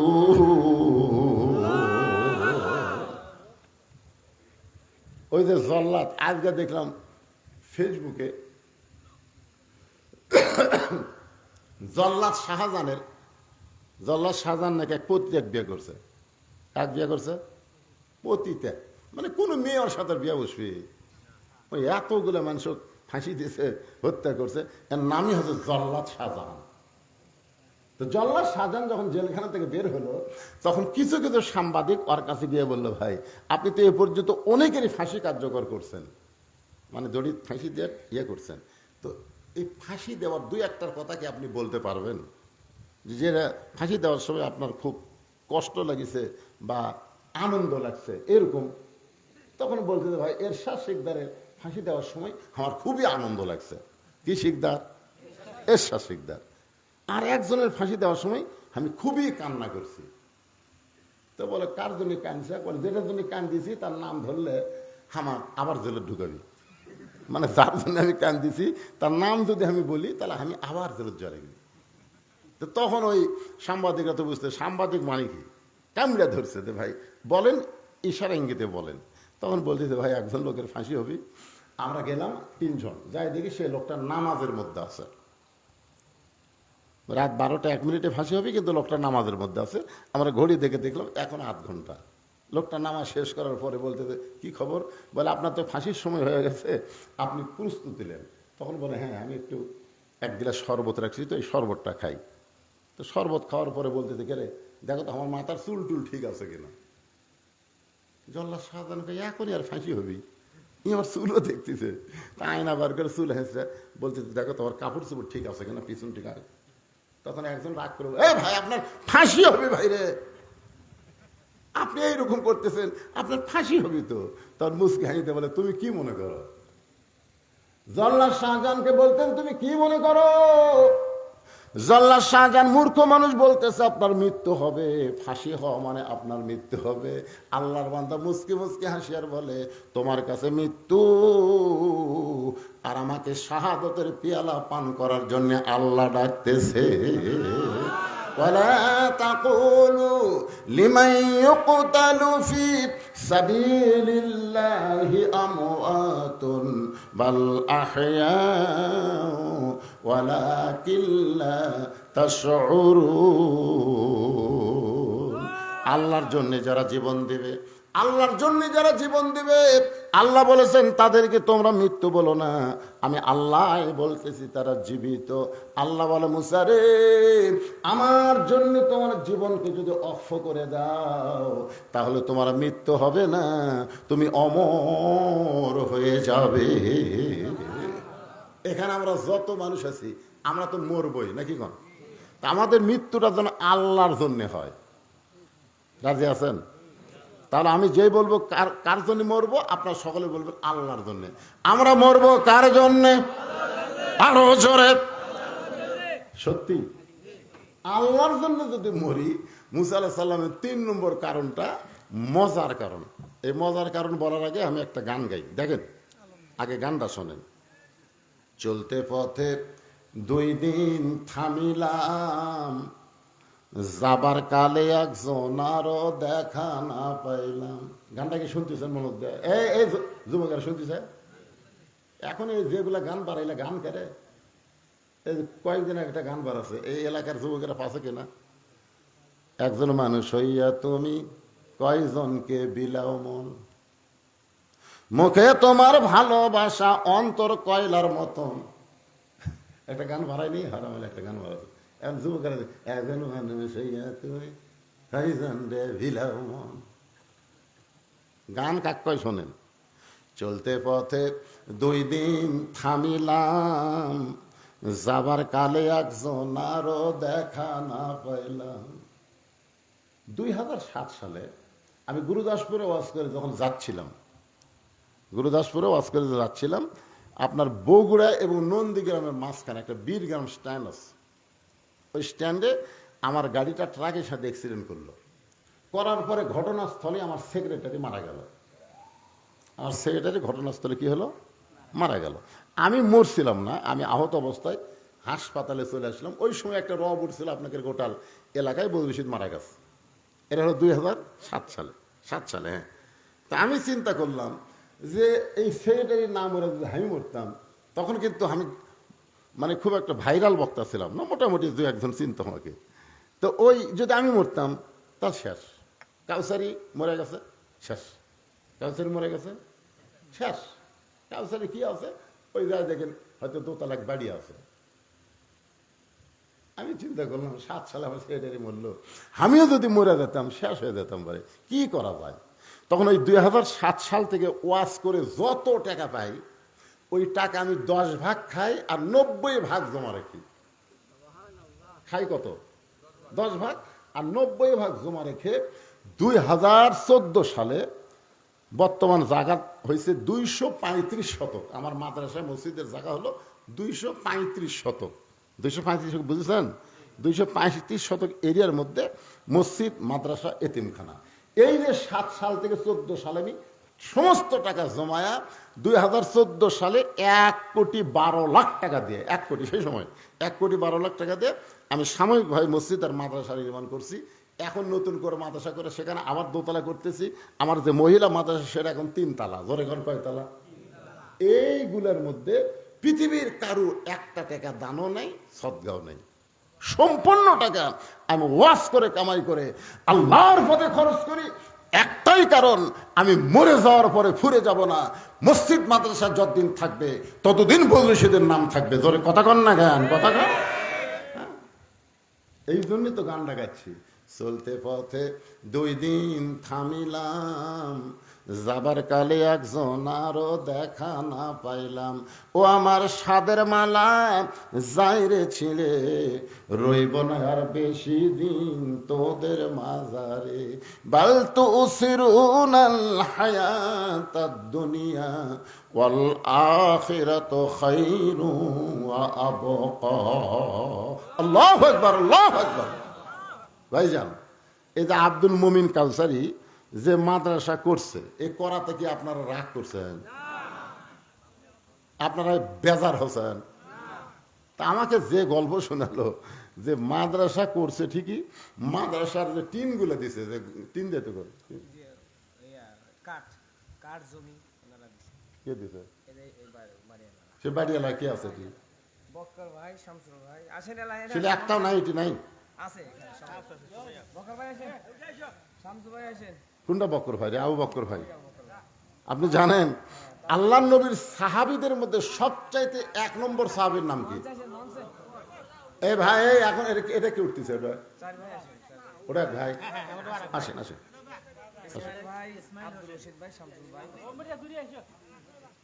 না না, যাদের জায়গার উপরে নবীর ঘর মাদ্রাসা হচ্ছে, আপনার বলেন তো তারা ভাগ্যবান না দুর্ভাগ্যবান?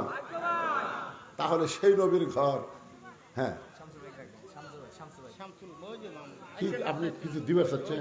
না না, কিছু জায়গার মালিক আপনারা 4 ভাই মিলাই দিচ্ছেন।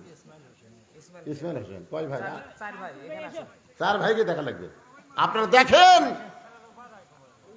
আল্লাহ নবীর কোরআনের মাদ্রাসার জন্য তারা জায়গা দিছে, তারা জায়গা দিছে। আমি তাদেরকে অনুরোধ করবো, বাবা মাদ্রাসা কিয়ামত পর্যন্ত চলুক, আল্লাহ কবুল করুক, দরকার আমিন।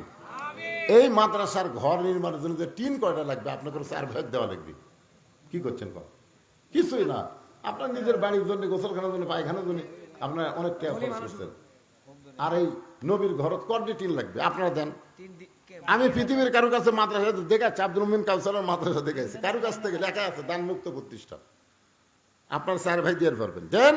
ওই ঘরের মধ্যে কোরআন তেলাওয়াত হবে। আপনার বাপ মা কবরের কাছে তারা বলবে সন্তান আমার আসল কাম করছে রে। তারা কবর থেকে দোয়া করবে, রুহানি দোয়া আল্লাহ কবুল করুক।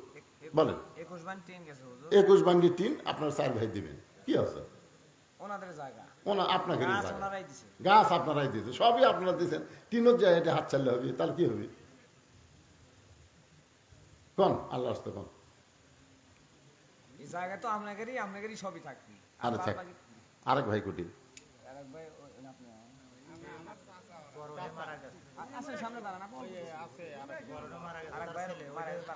কোন কোন? আল্লাহ আপনার বাপ মাকে যেন জান্নাত দেয়, জোরে করে আমিন। এমন সন্তান হওয়া ভাগ্যের ব্যাপার। যারা মাদ্রাসার জায়গা দিছে, মাদ্রাসার কাঠ দিছে, মানে যে টিন লাগানোর কাঠ পর্যন্ত দিয়ে দিছে, টিন তাদের কাছে আপত্তি করছি, তারা দিয়ে দেখ, পরপর যত কাজ এই গ্রামের লোকেরা করবে। আপনার ঘরে আসল জায়গাটা দিয়ে দেন, ইনশাআল্লাহ। আল্লাহ নবীর ঘর, আল্লাহ তোমার নবীর ঘর, যেখানে কোরআন তেলাওয়াত হবে। বলেন বাবা।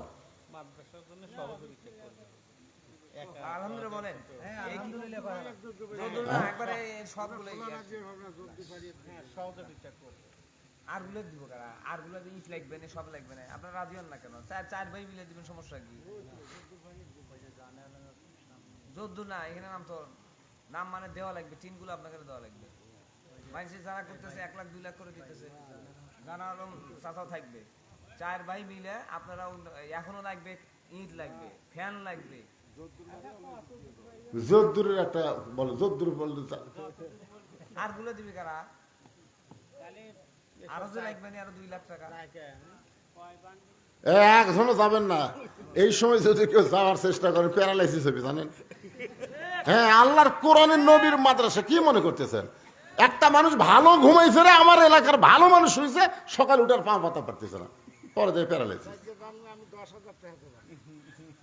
10,000 আপনি আর আপনি কত দেবেন? তো তাহলে এটা 10,000 দিলে আপনার 2 কম দিলেন কিন্তু।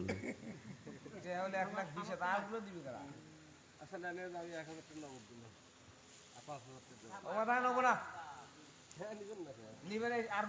এখনো 3 লাখ টাকা লাগবে, যে ঘর বেঁচে খাওয়া লাগবে না। আপনারা যদি এগুলা করেন, তাহলে প্রতিষ্ঠান করবি কাজ নিয়ে। সম্পূর্ণ ট্রেনের টাকা দেওয়া লাগবে আপনাদের। সম্পূর্ণ কয় হাজার? 1,21,000। 1,21,000 দেয় দিব না মানে? জায়গা থাকার প্রতিষ্ঠান আরো যে লাগতেছে 3 লাখ টাকা লাগতেছে আরো। না, এই যে ভাইগুলো সবাই একটু সহযোগিতা করবেন, করবেন না? সবাই করবেন, হ্যাঁ সবাই করবেন। এইরকম মাদ্রাসা মসজিদ সরকার না করে আপনাদের জন্য দিয়ে দিয়েছে, সবাই জান্নাত পাওয়ার আশায় সবাই দান করবে, জান্নাতের একটা অংশ আল্লাহ তাদের দিয়ে দিবে। নবীর ঘর মাদ্রাসা, বুঝতেছেন না? কোরআন যেখানে তেলাওয়াত হবে। হ্যাঁ, আপনাদের জামাই নাই? আছে, জামাইগুলো করে দেখেন, আছে এই যে জামাই লিস্ট আছে। আপাতত 3 ভাই 30,000 করে দেন আপাতত। লেখেন 3 ভাইয়ের 30,000 লেখেন। কয় ভাই? চার ভাই চার ভাই। ওনা একটু পয়সা নাই তো উনি দিবেন জানে আলো। চার ভাই উনি একটু গরিব মানুষ একটু কম দিবেন ওকিল ওকিল জামাই ওকিল জামাই। মানে দিছে কোথায় সে আসেনি উকিল জামাই আইছেন উকিল জামাই জুয়েল জামাই জুয়েল বিপ্লব নাতিন জামাই শহীদুল জামাই এই হলে এই যে না না এটা না এটা না। আরেকটা এই যে। মাসুদ জামাই আশরাফুল জামাই একটু ধরে সবুজ জামাই এ ধরবো করতে না থাকলে ধরবি আইছে করতে হয়। আইছে ওই যে মাসুদ আইছে এই মাসুদ বাবাজি কোন জায়গায় হাত তোলেন তো দেখি এই মাসুদ ও আইছে আপনি কোন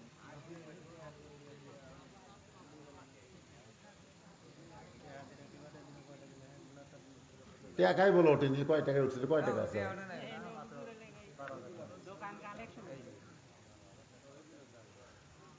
কি লগত নেবেন না বাকি নগদ না লাগবে বাকি হলে দাও না না না না নগদ যদি কারো কাছে না থাকে আগের আগের কালেকশন গুলো ওই যে ভাইয়ের ব্যাচি করছেন কই মামা? আশরাফুল জামাই সবুজ জামাই ইমরান জামাই শহীদুল ভাগ্নে আলম ভাগ্নে আরিফুল ভাই বড় জামাই কাদের মুন্সি বড় জামাই যেগুলোর নাম বললাম অবশ্যই আপনারা শুনছেন এদের সভাপতি সাহেব ভাগ্নে ভাগ্নে। আপনি দিছেন তো 50 না 50,000 কোন একটা কোন দেখ দেখ আপনি দিয়ে শুরু হোক শোনেন হুজুর, দুইজনই চাকরি করে বউ জামাই এই যে হুম। কবরস্থান সভাপতি, এটা নানা বাড়ি মসজিদের সভাপতি, তারপরে আপনি এই যে এখানে ইনশাল্লাহ আসছি, ওনার মন wife ও প্রাণ চাকরি উজাড় করে করে। আমার ইচ্ছা আছে যে আমি করব এবং সর্বোত্তক সহযোগিতা করবে এই জন্য দেখভাল করার দায়িত্ব তো আমার। এসে দেখলাম দুইজন বেতন এখন পায় না। বাঁচতে ঘর তোলা সেজন্য হইতেছে তো না চেষ্টা করব। দেখবেন তো পরে হ্যাঁ। এখন ঘর চালাবে কি দেয় হ্যাঁ কোন একটা কয়ে দেন দোয়া হোক সভাপতি সাহেবের জন্য দোয়া হবে উনি প্রাণ খুলে দান এই জিনিসটা কি শোনেন দান এটা জোর করে নেওয়া যায় না জোর করে হয় চাঁদাবাজি আর দান হচ্ছে অন্তরস্থল থেকে নগদ দিলাম, হ্যাঁ তারপরে আরো 10,000 লেখে।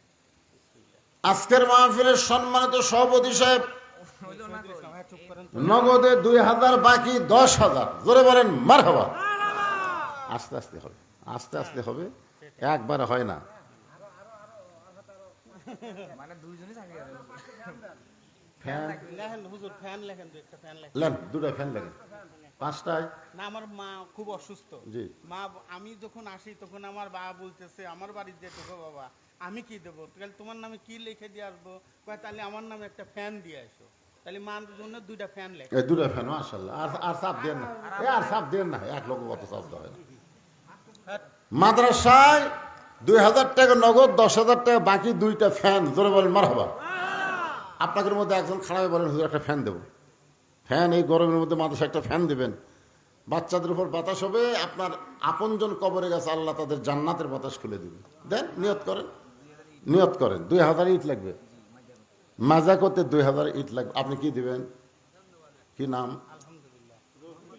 হ্যাঁ রফিকুল ইসলাম আল্লাহ নবীর ঘরে একটা ফ্যান জোরে বলেন মারহাবা আল্লাহ নবীর মাজার জন্য ইট দিবেন এমন কোন আল্লাহর বান্দা আছে যে ইটটা বিছানার উপরে বাচ্চারা কোরআন পড়বে কায়দা পড়বে দোয়া করবে এই নবীর ঘরের মাজার ঘরটা হলো আল্লাহর নবীর মাদ্রাসা কার ঘর আল্লাহর না মসজিদ আল্লাহর ঘর মাদ্রাসা হলো নবীর ঘর ওই নবীর ঘরে মাজার জন্য ইট দিবেন একজন আল্লাহর বান্দা বলেন হুজুর ইট দেব বলেন আরে মনের মধ্যে শয়তান কি বলবে মিশে মায়ায় বন্দি থাইকা করলাম কত খেলা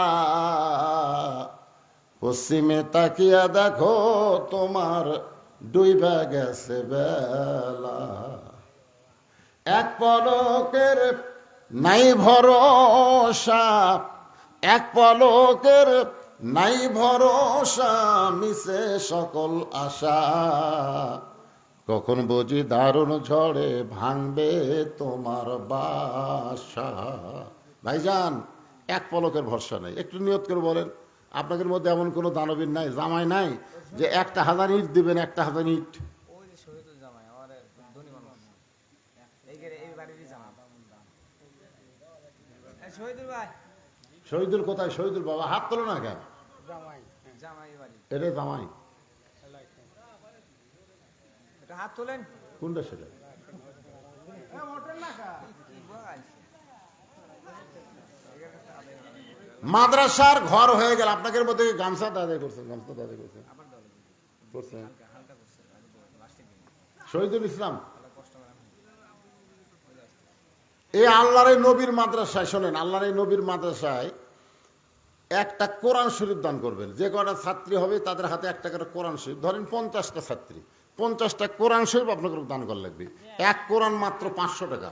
বাপ মা যাদের কবরে গেছে, বাপ মার রুহের মাগফিরাতে একটা কোরআন শরীফ বাবদ 500 টাকা দান করবেন। কোরআনের টাকা এখানে ভেনো করব, কোন আল্লাহর পাগল পারেন একটা কোরআন শরীফ বাবদ। এই যে বাজান, এই যে এর বিশাল স্লিপ দিয়ে গেছে রে। শহীদুল ইসলাম 500 টাকা, বাকি দান 1000। আক্তার হোসেন 500, বাকি 1000। মাসুদ রানা 500, বাকি 1000। আশরাফুল ইসলাম নগদী 1000। ইমরান খান 2000। সবুজ বাকি 1500। লগদে 5000, বাকি 4500 তাদের পক্ষ থেকে দান করা হয়েছে। আল্লাহ তাদের সকলের দানকে কবুল করুন। জোরে বলে আল্লাহুম্মা আমিন। আশরাফুল ইসলাম এই বাড়ির এই শরীকের আসেন না কেন? আপনারা আসেন না কেন? আপনার জায়গার উপর মাদ্রাসা হচ্ছে, বাপ দাদারা চলে গেছে কবরে, বাপ মা কেউ জীবিত নেই, আছে মারা গেছে। তা আপনার দিতে কার্পণ্য করেন কেন রে? পরের জায়গা পরের জমি, বাপের জায়গা বাপের জমি, ঘর বানায় আমি রই, বাপ মা এখন মইরা গেছে, আমি তাদের কেউ নই। তাই নাকি? বাপের জায়গাত বসত করে আছেন, আর বাপের নামে মাদ্রাসা হচ্ছে, আর সেই মাদ্রাসায় দান করতে গেলে 50টা কোরআন শরীফ চাইছে আপনাদের কাছে। এক কোরআন মাত্র 500 টাকা দাম। সবচাইতে বড় দান নবীর মাদ্রাসা একটা কোরআন। বাপ মা কবরে গেছে, বাপ মা রুহের মাগফিরাতে একটা কোরআন শরীফ দান করে পারবেন না? তাহলে 500 টাকা দিবেন, একটা কোরআন দানের সওয়াব আল্লাহ দান করে দিবে। দেন আল্লাহ কোন পাগল আগে পারেন? আল্লাহ নবীর এতিম মাদ্রাসার জন্য কোরআন শরীফ বাবদ 500 টাকা দান করবেন। এই টাকাটা ভিন্ন রাখা হবে, এই জায়গায় রাখা হবে। আসেন, কোন আল্লাহর পাগল পারবেন? বাবা কান্দে, মা কান্দে, কবরেতে শুয়া, দেখলি না রে দরদের বেটা, একবারও আসিয়া। লিল্লাহে তাকবীর। সর্বপ্রথম আল্লাহর একজন পাগল কোরআন শরীফ বাবদ 500 টাকা দান করেছে। আল্লাহ তার দানকে কবুল করেন। একটা কোরআন দানের সওয়াব তার বাবার আমল নামায় দান করে দেন। আমার মায়েরা যারা পর্দার অন্তর আছেন গো মা, মায়েদের আমল কিন্তু বেশি না, মাত্র 4টা আমল করা লাগবে। তার মধ্যে একটা হলো পর্দা। সবসময় পর্দার ভিতরে থাকবেন মা। পর্দার আমলটাই হলো মেয়েদের সবচেয়ে দামি আমল। জি, আলহামদুলিল্লাহ। 50টা কোরআন শরীফের দাম কত? ভাই এটার নাম কি? না, 50টা কোরআন শরীফের টাকা কত? না না না, আমরা বাজার থেকে 50টা কিনে নেব না তো। 50টা কোরআন শরীফের দাম 25,000। আমি বলছি একটা কোরআন শরীফ বাবদ 500 টাকা। আপনারা কোরআন শরীফ কিনে এনে দিবেন, সেই কোরআন নেব। তাই এখন ওনাকে বলেন 50টা কোরআন শরীফ 25,000 দিবে কেন সেটা বলেন। কি নাম, কি নাম ওনার? লিল্লাহে তাকবীর। জহুরুল ইসলাম 50 কোরআন শরীফ বাবদ 25,000 টাকা ধরে বলেন মারহাবা। সবাই একটা হাত তুলে আল্লাহুম্মা আমিন। আল্লাহ 50টা কোরআন শরীফ চাইছিলাম, তোমার এক বান্দা পাগল, একাই 50টা কোরআনের দাম 25,000 টাকা করবে দান। আল্লাহ দান কবুল করে নিয়ে তার আপনজন যারা কবরে গেছে, এই দানের ওসিলায় তাদের কবরকে জান্নাতের টুকরা বানান। বিরহমাতিকা ইয়া আরহামার রাহিমিন। মমতা খাতুন লেখা লাগবে, লেখা। মমতা খাতুন 2টা কোরআন শরীফ বাবদ 1000 টাকা। আপনি কিন্তু কোরআন শরীফ লিখবেন না, কোরআন শরীফ বাবদ 1000, বুঝছেন? মেয়েদের মধ্যে একজন যান, আপনাদের মধ্যে আর কেউ আছেন একটা কোরআন শরীফ দিবেন? বাইরে সবচাইতে বড় দান আজকে কিছু মনে করতেছেন না। হুজ্জাতুল্লাহ কোরআন শরীফ হবে আপনাদের জান্নাতের দলিল। ধরে কর সুবহানাল্লাহ। এই জন্য একটা কোরআন দিবেন নবীর এতিম মাদ্রাসায়। একা একজন 50টা কোরআন দিল, ওইটা কোরআনের টাকা মাদ্রাসার উন্নয়ন খরচ হবে। আর এই যে নগদ টাকা দিচ্ছেন, 2জন বান্দা 2টা কোরআন বাবদ 1000 টাকা দান করছে। বাবা কান্দে, মা কান্দে, কবরেতে শুয়া, দেখলি না রে দরদের বেটা, একবারও আসিয়া। আল্লাহ বলে মুসা মৃত্যুকে পছন্দ করার 3 নম্বর কারণ কি? 3টা কারণের মধ্যে 1 নম্বর কারণ হলো না মরলে জান্নাতে যাওয়া। কথা কয় না, না মরলে জান্নাতে যাবে। আজ থেকে আপনাদের মরাটা কোনো গুরুত্বই হচ্ছে না। মরলি জান্নাত ধরে, বাইসে থেকে কি লাভ রে? মরে গেলি কোথায়? কথা কয় না। মরে গেলে কবর না রে, মরে গেলে কবর আপনার খাঁচা থাকবে, খাঁচা খাঁচা। মন তুই রইলি খাঁচার আসে, খাঁচা দে তোর কাঁচা বাসে। কোন দিন খাঁচা পড়বে খসে, জ্ঞানী গুণী কয় খাঁচার ভিতর অসীন পাখি কেমনে আসে যায়। আপনাকে রে দেহ নামক খাঁচাটা কবরে যাবে, আর কাঁচার পাখি দুই জায়গা। কয় জায়গা? আপনারা কোন জায়গা?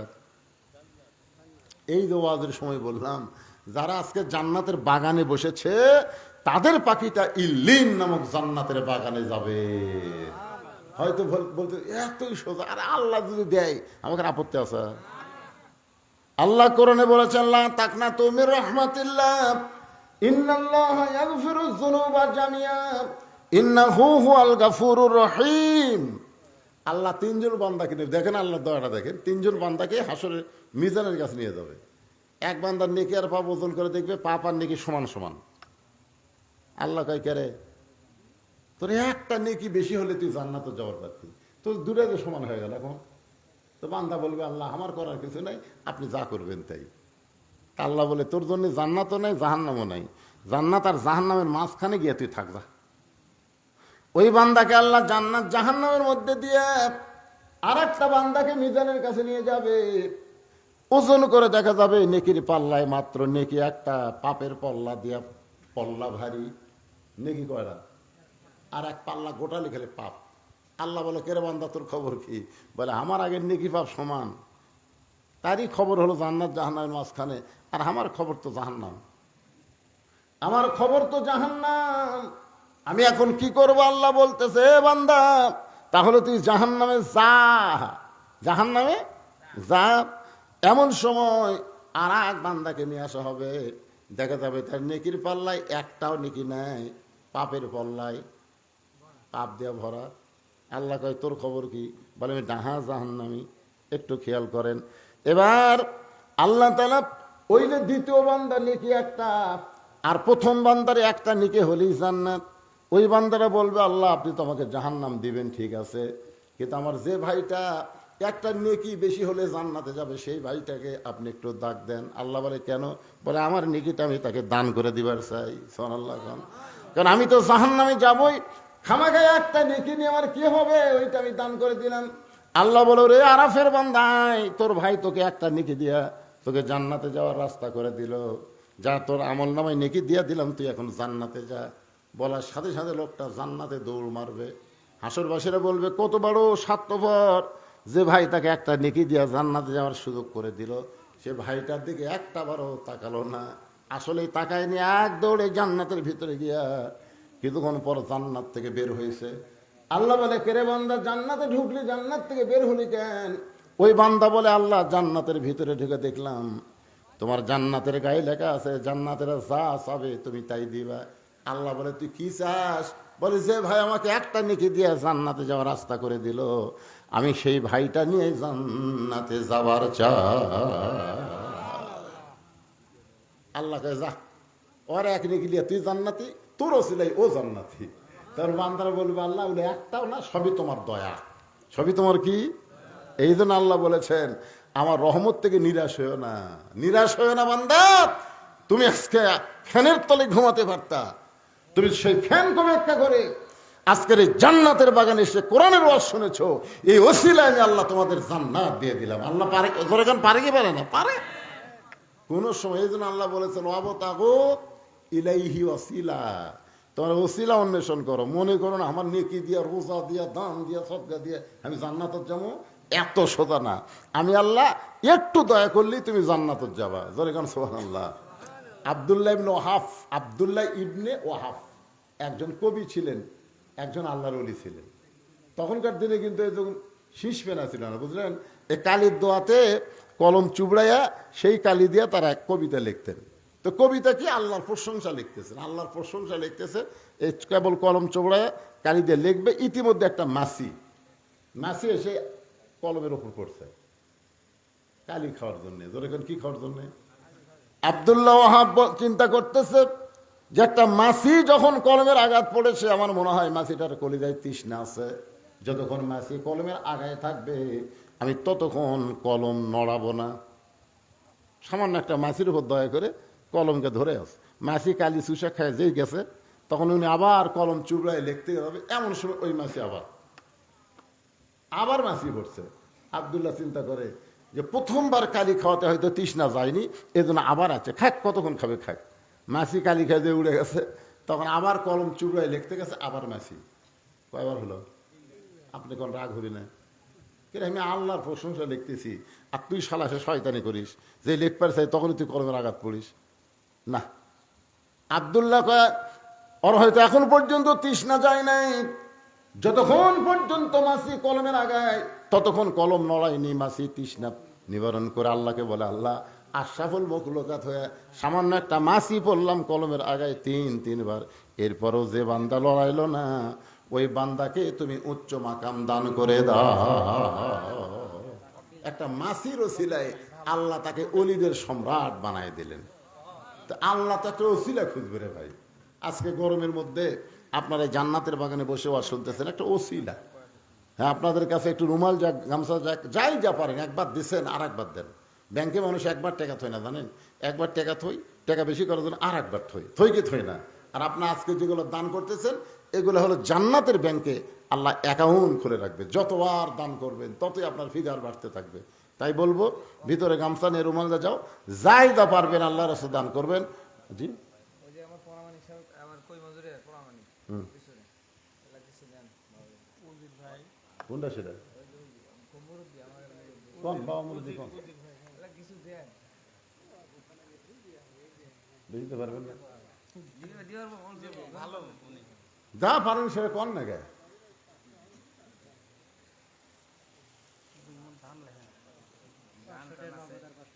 মাশাআল্লাহ, তো অল্প কিছু নয়, তো অনেক কিছু। মাশাআল্লাহ, 500 টাকা নগদ, 500 টাকা বাকি দান করছে। আল্লাহ তার দানকে কবুল করুক, সকলে বলে আল্লাহুম্মা আমিন। সবচাইতে বড় কথা কি জানেন? শত্রুতা না করে মিলেমিশে মাদ্রাসা সবাই চালাবেন। এটা মাদ্রাসার উদ্বোধনী মাহফিল। মাদ্রাসা জানান দেওয়া হলো যে এলাকাতে একটা মাদ্রাসা আছে, এই জানানো হলো। কিন্তু আজকের টাকা দিয়ে যে মাদ্রাসা হবে তা না। আপনার সকলে মিলেমিশে থাকবেন। কোরআনের সঙ্গে মাদ্রাসার সঙ্গে এর শত্রুতা আছে? আর একটা মাদ্রাসা নাকি পাশি করে উঠছে, তো এটা যদি ছেলে মাদ্রাসা হয়, এটা মহিলা মাদ্রাসা করবে। কারণ ছেলের পাশাপাশি মেয়েদের কোরআন শিক্ষা দরকার আছে না নাই? আমি শুনলাম এখানে বয়স্ক মেয়েদেরকেও শিক্ষা দেওয়া হবে, সে ব্যবস্থাও করা হবে। এখনকার মেয়েরা কোরআন শরীফ পড়তেছে না, রবীন্দ্রসঙ্গীত করছে, বোঝা যাচ্ছে না তো কি পড়তেছে, তা ঠিক নেই। আলামিন কি পড়তেছে? মেয়ে মানুষের পড়া। আমার মায়ের পড়া আমি দেখছি, পরে মাকে আবার একটা ভালো মেয়ে কোরআন পড়নে, তাকে নিয়ে এসে মাকে কোরআন শিখেছি। মা আমাকে বলছে, বাবা মরার আগে যাক শুদ্ধ করে কোরআন শরীফ পড়তে পারলাম। আপনি ভুল কোরআন শরীফ সারা জীবন পড়েন, কোনো সব নাই, কিন্তু শুদ্ধ করে যদি সামান্য দুটো আয়াত পড়েন, এতে আল্লাহ আপনাকে জান্নাত দিয়ে দিবে। এই জন্যে এখানে মহিলা, যারা বড় বড় মহিলা, তাদের জন্য এখানে শিক্ষার ব্যবস্থা করা হবে। এ মাদ্রাসা এখানে টিকে থাক, আপনারা চান না ভাই?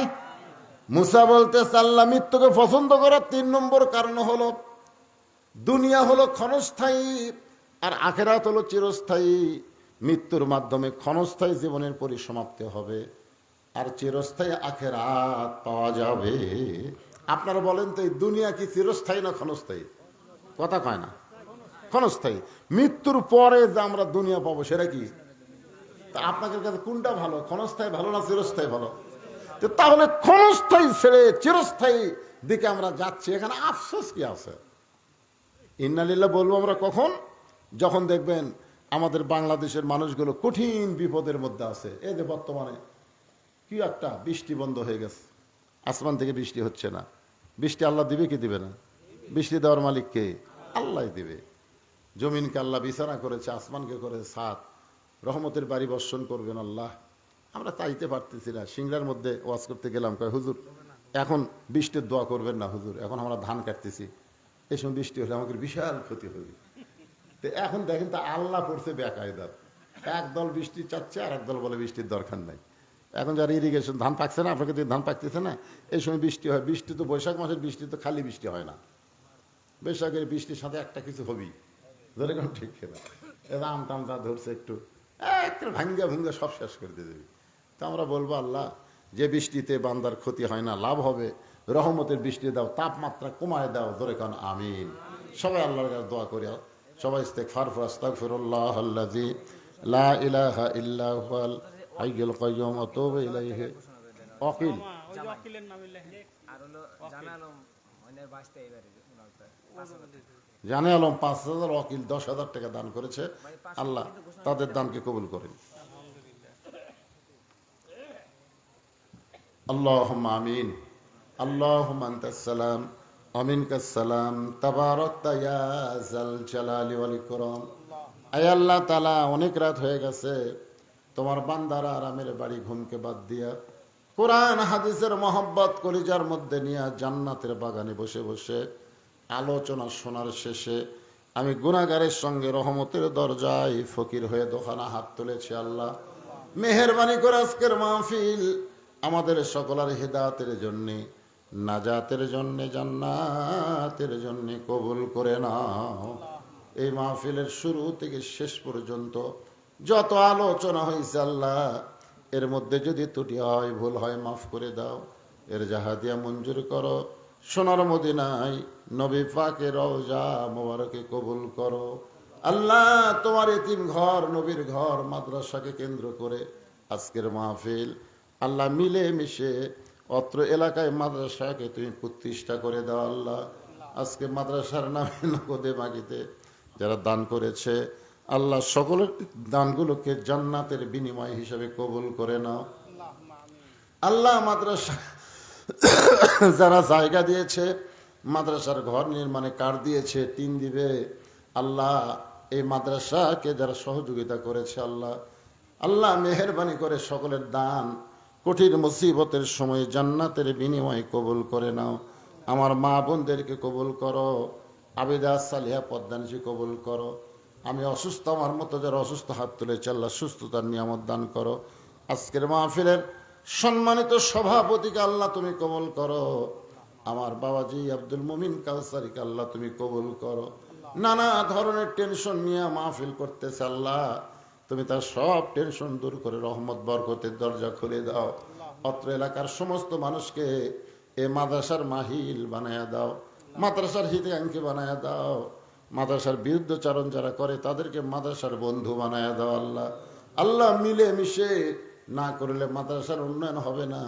যারা কোরআনকে ভালোবাসে, মাদ্রাসাকে ভালোবাসে, আমি বলবো সকলের শত্রুতা ভুলে গিয়ে এ মাদ্রাসার মহব্বতে নিজের জীবনকে ফেদা করে দাও। আল্লাহ আল্লাহ কবুল করো। আল্লাহ আসমানের বেলা আসমানে, জমিনের বেলা জমিনে তাপমাত্রা কমায় রহমতের বাড়ি ধারা দান করো। আল্লাহ ফিলিস্তিন মুসলমানকে আল্লাহ তুমি হেফাজত করো, আবাদগুলোকে আল্লাহ তুমি হেফাজত করো।